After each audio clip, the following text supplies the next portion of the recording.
এই বন্ধুরা, তো দেখো এই যে আজ দুপুরে কী কী রান্না হচ্ছে। আজ দুপুরের মেনুতে আছে এই যে বাজার থেকে নিয়ে এসেছিলাম যে জ্যান্ত রুই মাছ, সেখানে কিছু ভেজে নিয়েছে আর কিছু দিয়ে দিয়েছি কড়াইতে ভাজার জন্যে।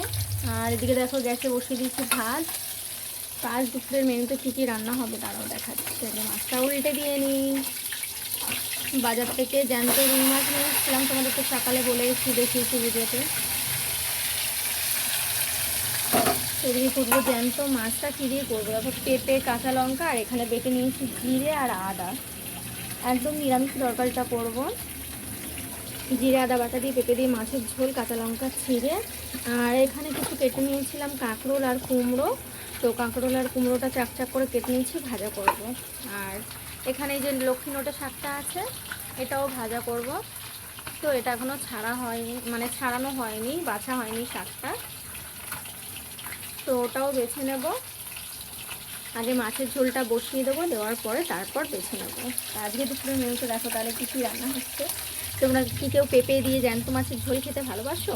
খেয়ে দেখবে, ভীষণ ভালো লাগবে। জিরে আদা বাটা দিয়ে খাবে, ওটা স্বাস্থ্যের পক্ষেও ভালো আর খেতেও সুস্বাদু হয়। আর কাঁকরোল আর কুমড়ো, কাঁকরোল, হ্যাঁ কাঁকরোল আর কুমড়ো ভাজা খেতে কে কে পছন্দ করে, এরকম গোল গোল চাক চাক করে। আমরা তো সবাই ভালোবাসি। তো সবাই একবার ট্রাই করে দেখবে, যারা যারা খেতে পছন্দ করো তারাও খেয়ে নেবে। আর যদি কেউ খেতে চাও প্লিজ কমেন্ট করবে। হ্যাঁ, আমাদের বাড়ি একদিন সবাই মিলে এসে খাওয়া দাওয়া করে দেবো। এরপর এখনও লক্ষ্মী নোটে শাকটা বাছার আছে, শাকটা এখনও বেছে নেব। জ্যান্ত মাছের ঝোল, গরম গরম ভাত দারুণ লাগে খেতে, দারুণ দারুণ। তোমরা কে কী পছন্দ করো সবাই কিন্তু কমেন্ট করে জানাবে। তো ততক্ষণ রান্নাটা করতে থাকে আর তোমরা ভিডিওটা এনজয় করো প্লিজ, ঠিক আছে? তো এইদিকে দেখো মশলাটা দিয়ে দিয়েছি, জিরে আদা বাটাটা, কাঁচা লঙ্কা, নুন, হলুদ সমস্ত কিছু দিয়ে দিয়েছি। যা গন্ধ বেরোচ্ছে না, এটা খুব মিষ্টি একটা সুগন্ধ বেরোচ্ছে।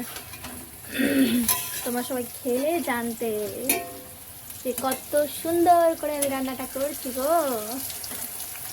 তো এদিকে দেখো একটু মজা করছিলাম। এদিকে কাঁকরোল ভাজা, কুমড়ো ভাজা যেটা বসিয়েছিলাম সেটা একটু উল্টা পাল্টা দিয়ে নিই। তো এদিকে দেখো মাছের ঝোল নামিয়ে নিয়েছি, মাছের ঝোল হয়ে গেছে।